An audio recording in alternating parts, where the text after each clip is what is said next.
Episode 127, Being a Parent of an Addict with Susan Achziger. Welcome to Latter-day Life Coaches, the podcast where each episode is a conversation between me, Heather Rackham, and one of my amazing coach colleagues. Each coach here is a member of the Church of Jesus Christ of Latter-day Saints and a highly trained, experienced life coach making a great impact in the lives of their clients. And together, we have one main goal, helping you live your best life no matter what. You ready for this conversation with a coach? Here we go.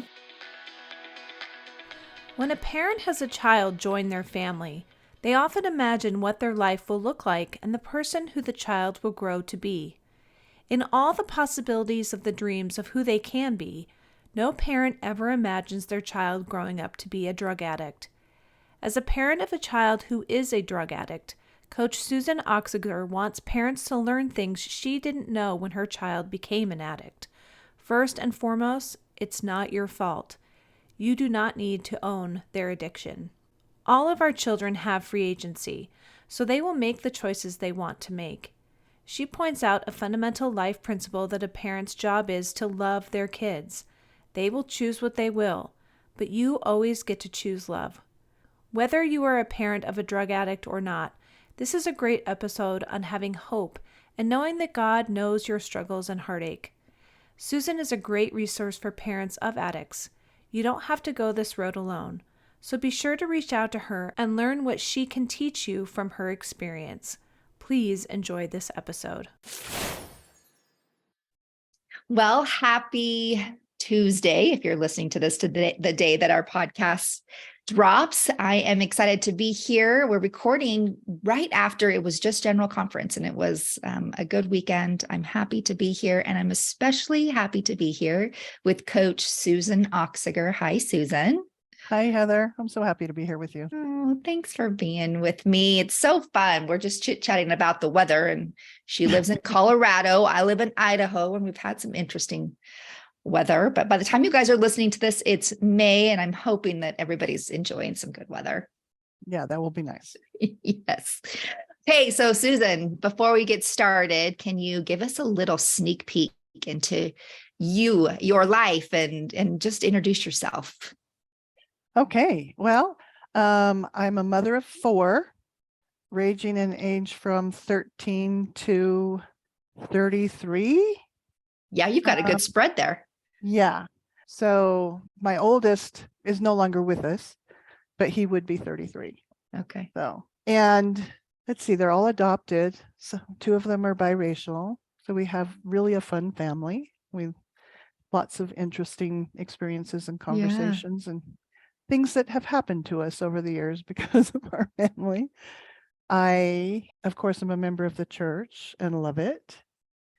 And I am a life coach, and I've coached for 4 years. I certified almost exactly 4 years ago in spring of 2019. And I love it. And I now work with LDS parents of addicts. And do you mind if I ask you this question? And I'm sure we'll cover it today, but that the people that you work with, LDS parents of addicts, do you fall under that category? Did you follow? Have you fallen into that because of experience? Yes, I was a parent of an addict. Okay. I consider myself being a parent of an addict, but yes, Yeah. I had so many experiences. Like, honestly, like my coaching group said, oh, just put them all in a bowl and pull one out. And I thought, okay, well, I'll just take my list and like cross them out from the bottom to the top to what I really don't want to do as much, Mm-hmm. And the first one I went to cross off was parents of addicts, and the Spirit constrained me. So that's how I chose it. That's how I knew that was the one I was intended to do. Okay. I don't know how do you even like start that conversation, except for there's a piece of me that wants to say, I know that means that it has not been an easy road for you. And that makes my heart hurt for you, but how grateful I am that you're willing to share that piece of your life with other people. And no. Yeah, you're right. It's not an easy road. It's not one that like a lot of people want to revisit. yeah, But I also know how much pain these parents are in, Mm-hmm. how much they suffer. And if I can speed up what I've learned, take what I've learned and get them to peace faster than I did, I had to figure it all out myself. So Mm-hmm. if I can get them there faster, then, that makes me feel like I have done something good in the world, because when you're in addiction, and you're living it with your kid, like you're not the addict, but you get sucked into it all the time, and it is all consuming and terrible. It's Mm-hmm. chaotic. I would imagine. And surely everybody's road is different, like their journey through that trial is different. But as you said, there are things that we can learn that can help us along that way. And it's not like you can make that process be the same for everybody. You have tools that you can help them and teach them and make Yeah. that journey a little different than it could be without them. Yeah, because it's really hard when you try to like apply the gospel to addiction in the way that you've understood it, as far as being a parent and those things, previously. It doesn't work. You have to apply the gospel differently. It's still the gospel. Mm-hmm. Like, for example, walking the extra mile with someone, right? Mm-hmm. If they're an addict, that looks entirely different, because sometimes walking the extra mile is doing it from afar with your Yeah. heart and your soul, and, support from afar, because sometimes they need that separation to come face to face with where they are. Not everybody does, but sometimes they do. Yeah. I would imagine that on that journey, traveling that road with children who have addictions, there is this feeling of like helplessness, like they can't, like you cannot control your child. They're not living in your home, which we have this illusion of having control when they live in our home as well. But when they don't live in our home, we don't have control. And probably even if they do live in your home and they have and they have addictions, you just don't have control either. Right. But can you Even if walk? they're not addicts, you don't have control. Right. So walk me through some of those feelings and emotions that come up for parents who are children, who have Oh, children. so many. The main one is parents often like go back in the past to the things they might have said or done, or not said or not done, and think, oh, if only I had done this differently, maybe we wouldn't be here now. If only I had done this, they wouldn't have chosen this road, right? Mm-hmm. And the first thing parents need to realize is it's not their fault. You can only claim responsibility for your child's addiction if you buy the drugs and hand it to them and teach them how to use it, right? Mm-hmm. Or you do it by example, you use it in front of them. Then, yeah, you probably have some responsibility, but most of the time you don't. And if you own it, it just causes you so much pain because it's not yours to own. So a lot of regret, a lot of second guessing, a lot of Guilt, guilt. Okay. sometimes shame, Okay. because they take it upon themselves. And as a coach, it doesn't matter whether you're a parent of an addict or not. Sometimes parents like think that the choices their kids make are a reflection of their parenting. Mm-hmm. It's hard not to think that. It is so hard not to think that. So hard. But it's really not. And people used to come to me and say, because I have my 13-year-old is, there's lots of years between my older three.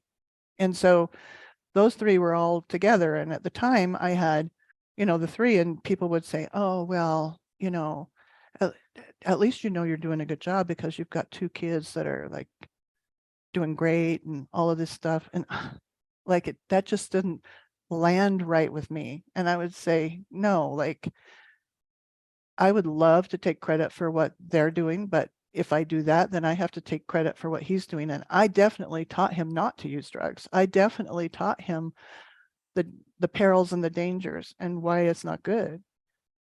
Like he chose that regardless of my teachings. They chose this regardless of my teachings, Mm-hmm. right? Mm-hmm. It's their free agency. It's all about their free agency. My job isn't to take credit for what they do. My job is just to love them regardless of what they do. It's so true. But I think that becomes such a tricky thing because then parents are like, then what's the point? What's the point of teaching my children? What's the point of trying to be a good parent, quote unquote, if whatever I do isn't going to make a difference anyway? It's not gonna help them be a better human. It's not going to help them make choices. Do you know what I'm saying? Like, what Oh, keeps it us from definitely throwing up can our help them hands? because environments matter, right? Yes. Environments matter. But even in a good environment, people can make other choices Mm-hmm. because they put themselves as they grow up into different environments, right? Mm-hmm.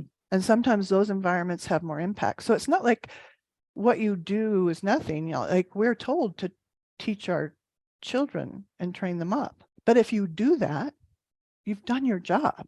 And there's no reason to beat yourself up over like whatever they choose. I think if we want to be like Heavenly Father and Heavenly Mother, think about them. Do you think they're sitting up in heaven beating themselves up when we choose things that they don't like? They're not. They understand free agency. They don't try to force us into anything. Mm-hmm. Yeah. And I think that force is an interesting thing to talk about, force or control, right? So it's understandable that a parent that has a child with drug addictions would want to control or force their child if they could, because the outcome of drug use can be fatal. And that's scary. And we know the dangers, but what are the negative outcomes that can occur from us trying to control or force our children? Control from someone else never feels good. Why do you think we said no to Lucifer's plan? Right? Mm-hmm. We did not want to be controlled and forced. And in the preexistence, we realized that we couldn't become like Heavenly Father if we came down here and couldn't exercise our own free agency and our own choice, because that's how we are going to grow and learn and progress. And so control, look at the governments that control people. They never work, right? There's something in our innate spirit that knows that free agency is primal. That's what we fought the war in heaven for. And so anytime you try to control another person for whatever reason, they will fight back. They will rebel. The control you have as a parent, really, from the time that they can figure out that they can open a door and walk out the door. And that's what they're when they're 3 or 4, when they can actually usually figure that out, right? Sometimes Mm-hmm. earlier. The control you have over them is the control they choose to give the parent, because it makes their lives easier. So control is not something you should seek ever. Now you want to control, you want to like force them to like stay in their room or stay away from these people or like manage all of the things. And it's crazy making, because it's, first of all, not what you should be doing, because controlling doesn't work. It just pushes them farther away. So your biggest job, like I said, is to love them and figure out how love looks when your kid is an addict, because they will tell you that love looks like giving them money, giving them rides so that they can get their stuff, doing the things like they will say. They're master manipulators. They will say, if you love me, you'll give me $20. I need it for gas, but they're going to use it for drugs. Love isn't giving them what they ask. Love is saying no.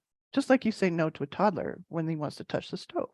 But the toddler doesn't know how to manipulate and say, well, then you don't love me because you won't let me touch the stove. Yeah. One of my most favorite books that I've read in the last year is called Original Grace by Adam Miller. It's amazing. So good.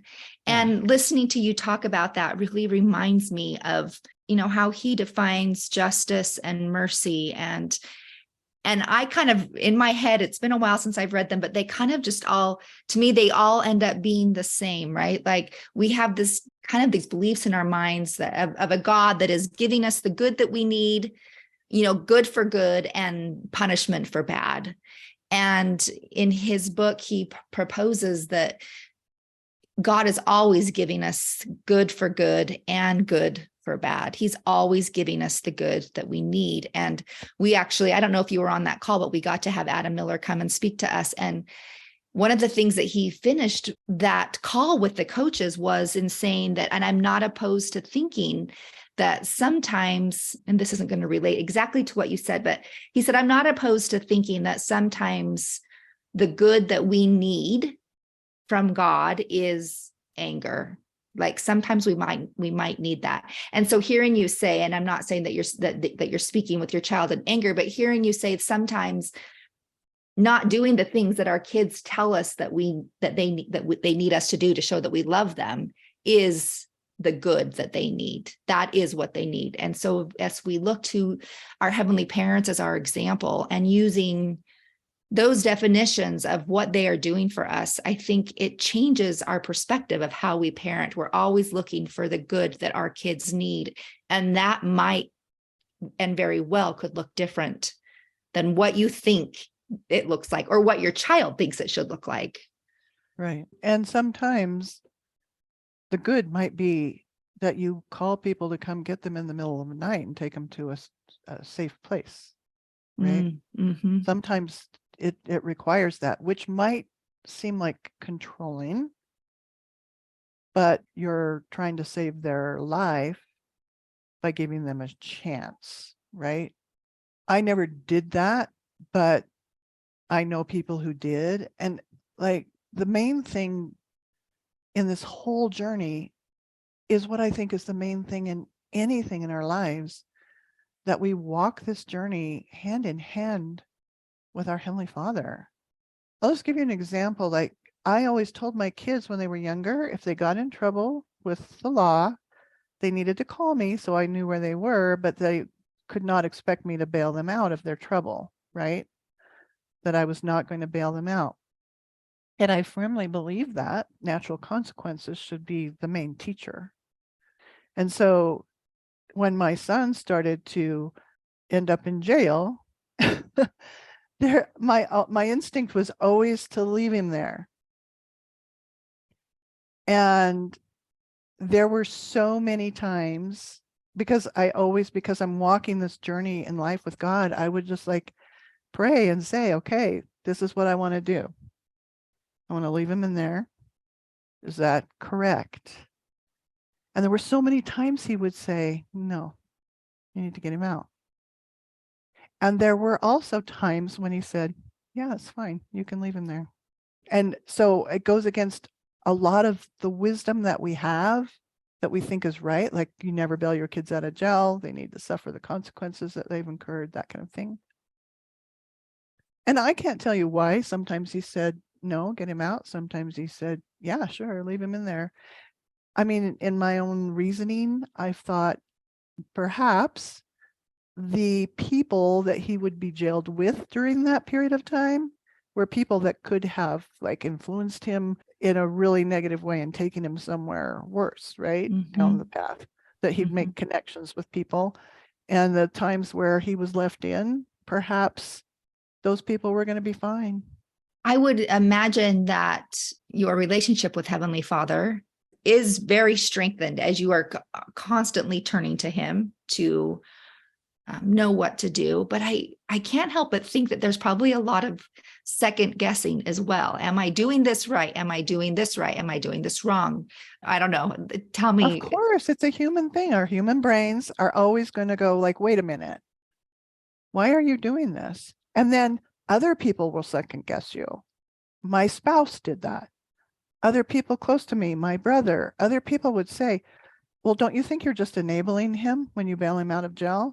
And all of these things. And so then you start doubting yourself. And I started questioning, well, oh my gosh, so like, what if, and I would look deep inside and I say, am I really just that afraid to be firm with him when he needs to stay in jail? Like, And I knew that was off, I knew it felt wrong. And so I kept just trying to rely on that. But there was a period of time after several years being bombarded by these people saying, you've bailed him out a lot of times and it doesn't seem to be helping. Like, why do you keep doing it? And honestly, I didn't know, except that God told me to. And I started questioning was it okay, so maybe I'm imagining the inspiration. We get to that point sometimes.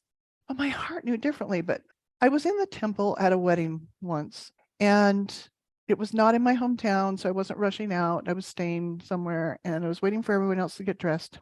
And I wasn't even thinking about my son. Like, I was thinking about reuniting with someone I taught on my mission and being there at the wedding of her son and all of these wonderful things. And I was thinking just how peaceful it was. And I sat down in the lobby of the temple and I picked up the scriptures that were sitting by me and I opened them up. And I wasn't planning on sharing this, but the question you asked brought me here. So I opened the scriptures and it opened up to Doctrine and Covenants, section 6. And it was amazing because I wasn't even thinking about him, but God knew I needed it. And he knew I was probably ready to hear it. And it was in the middle of a section. And I just started looking at it. And at the top of the page, it says, "Blessed art thou for what thou hast done. For thou hast inquired of me. And behold, as often as thou hast inquired, thou hast received instruction of my spirit. If it had not been so, thou wouldst not have come to the place where thou art at this time. Behold, thou knowest that thou hast inquired of me, and I did enlighten thy mind. And now I tell thee these things, that thou mayest know that thou hast been enlightened by the Spirit of truth. Yea, I tell thee that thou mayest know that there is none else save God, that knoweth thy thoughts and the intents of thy heart." And the Spirit just like washed over me and said, "Let it go. You know this. Quit questioning." Other people are questioning, they don't know. It takes being able to learn not to worry what other people are thinking and to just truly be able to rely on your own intuition and to rely on divine guidance. Right. And if you have a spouse, it's often that you have differing opinions about how to handle the addiction. And it's really important that you both get on the same page if you can. Really important for each other, because then you have someone to, like, you don't feel like so alone, right? Mhm. I can imagine that would not be easy on a marriage. No, it's not, especially if you disagree about how to handle it. And this isn't a hard and fast rule. Typically, the mothers want to be more nurturing and the fathers want to be more heavy-handed or more controlling. Mhm. But that can often also be reversed, right? It's just really important that you talk to each other and don't blame each other for having a different opinion. Just listen and try and understand where they're coming from and see if you can find a common path that you can both try. And sometimes that means, okay, when we think he needs this, then I'll be the one that steps in. When we think he needs this, then you can be the one that steps in, so that whatever works for you, you have to figure it out. And again, invite Heavenly Father in on that journey, because he loves our children even more than we do. And he doesn't want to see them suffer any more than they have to either. Mm. But one of the hardest things I had to understand was that maybe this was his intended journey, because God always knows what we're going to do, right? And that's his intended journey. Then again, you go, like, he was always meant to walk this path for whatever reason, something he had to learn or something those around him had to learn, right? This is part of his plan and his journey, and this life is not the end. Elder Uchtdorf, when he was in the first presidency, he put a first presidency message in the July 2012 ensign called "Always in the Middle," I think is what it was called, where he's talking about with this eternal perspective, even in this life, but even with the eternal perspective, we're always in the middle of something. Even though there are endings and beginnings, we're always in the middle. That's a really good way to look at it. I mean, we're always taught to have an eternal perspective, we are frequently looking back. We're all, like kind of that regret that you talked about in the beginning. We're always looking back thinking, could I have done something different? But the truth is we're always right in the middle of whatever is taking us to our future. And we have to, I can't remember who was on the podcast with me, but like our self, our future, our person that we are today, our present self is the only person who can cheer us on for today. Like we have to be our advocate for today in order to get us to our future person, to the person who we're going to be tomorrow. And so if our present self is not strong and able to, or willing to stand firm to what we believe is right, we won't be able to get to that future person that we are trying to be. Right. Yeah, so true. And we have to have faith that we're on our journey.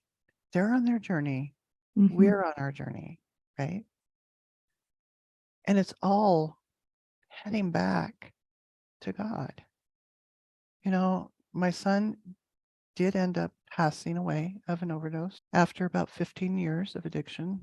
And it was a surprise because parents of addicts, especially depending on the drug they're using, the drug of choice, often live with this weight of, like you said, they could die, right? The chances are really high that they could die. And so you carry that with you, knowing that they could die. But he'd been through almost 2 years of sobriety when he overdosed.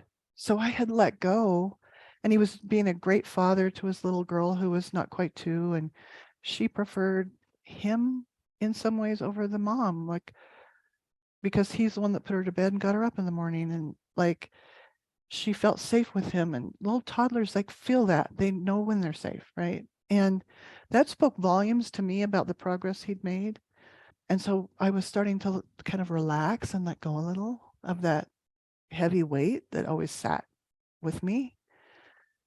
So it was kind of a surprise, even though he'd had multiple overdoses that we had to bring him back from, right, in the past, because he'd had this long period of sobriety. He was an artist, freelance artist. He'd made over $85,000 the previous year with his freelance work.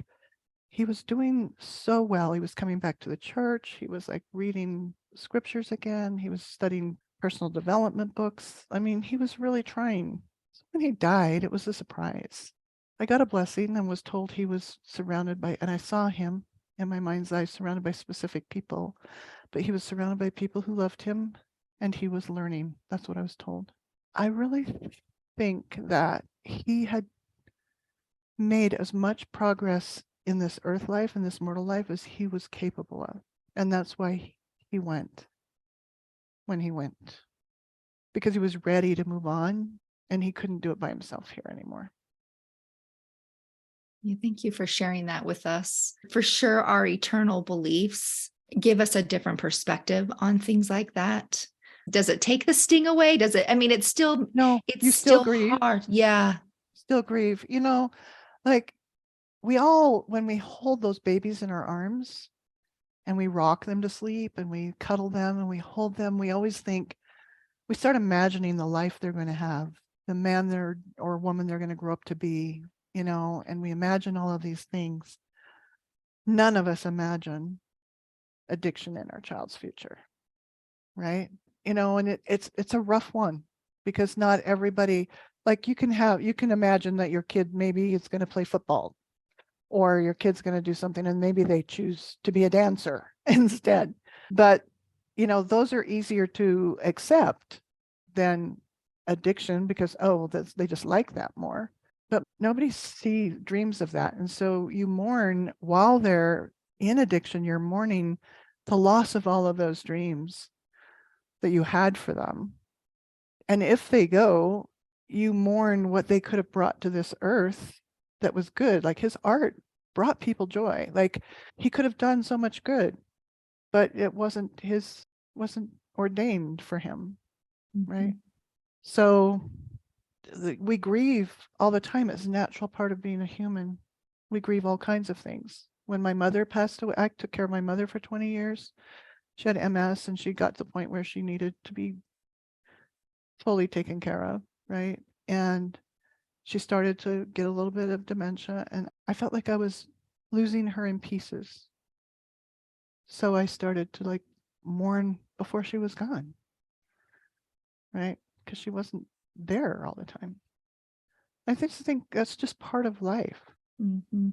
I'm so glad to have you sharing this with us today. I'm certain that there are many people who are experiencing this in their families with people that they love, and how important it is for them to know, first of all, that they're not the only ones, that there are other people in the world who have people that they love who are struggling.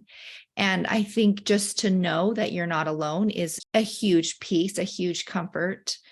I asked you this before we started recording. I'm curious if you would share with people, if people were to leave having heard one thing today, what do you want them to know after listening to our conversation?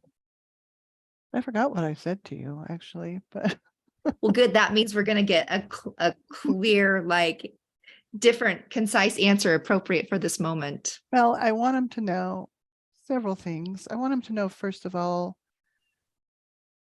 it's not their fault. And there is peace possible in the chaos, no matter what their child chooses. That is true. It is possible. And I also want them to know that even though their child chose to use drugs for whatever reason, usually it's just, I want to fit in. I want a little bit of relief. I want to feel better. I want to have fun with my friends, whatever the reason that begins them down that path, they never chose to be an addict. Because nobody says, I want to grow up to be an addict. All the anger that you feel, and there's a lot of it, when they steal from you, when they lie to you, when you're afraid because they're being a bad influence on their siblings, you try to lecture them, that doesn't help. Like, they already feel bad. They wish they didn't have to use drugs to feel better. Like I said, nobody chose that. For some people, they just, once they use drugs, they're more prone to become an addict. So just lean into your Heavenly Father. He's there. He knows what it's like to feel like he's losing his children. He lost a third in the war in heaven. He knows what you're going through, and he can help guide you because he can see more clearly than you can. Thank you so much, Susan, for sharing that. And I hope anybody who's listening, who has someone who's struggling with this, or them themselves are going down this road, that there is tools, that there is hope, that there are things out there that can make this journey a little less. You use the word chaotic, and I think that's a good word, that people can still find peace in the chaos. Mm-hmm. Before we leave, is there anything we haven't covered today that you wanted to share with us? Well, there's probably so many things. Just don't give up on your kid. Don't give up on yourself, and let go of the blame. I mean, it's just, don't blame him or her. Don't blame yourself. It's just what is, right? Mm-hmm. Yeah, that's a hard thing to sit with sometimes, because it feels better to blame. Like, we always, part of our humanity is just looking to like make meaning of things. And if we can blame somebody or something for something that's gone awry, it feels so much better. It makes it, like, gives us some meaning. But what we don't recognize is that blame does not help us. And it takes us down other paths that are not fun to be on either. Right. Well, thank you so much. Before we leave, will you share with people where they can find you? Yeah, the best place is probably Instagram. It's Susan A. Coaching. That's easy to remember, Susan A. Coaching. And my website is susanacoaching.com. Awesome. And if you want, the website will have a place on there where you can get a free consult with me if you want.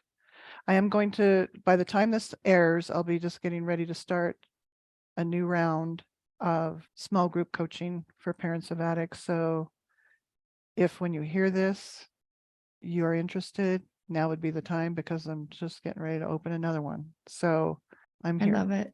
Yeah. I think what a blessing for them to work in a group setting too. I think it probably feels like a very lonely journey, and to have other people that they can rub shoulders with and know that they're not alone. Yeah. And for some reason in the church, a lot of times we try to hide it, because we feel shame about it, which really is not necessary. Yeah, Right? not productive. No, it's not productive and not necessary, but try to put on a good face and not let people know what's going on. And so you do feel alone. And this community, it's small groups. I cap them at 20. Nobody can, and so they're very small, and you do get to see that you're not alone. And that is huge. That's why I do that. That's why I moved from one-on-one to this, because I felt like it was better for them for that very reason. Well, that's amazing. Thank you. We will link to all of those things in the show notes. Thank you to everybody who is here with us today.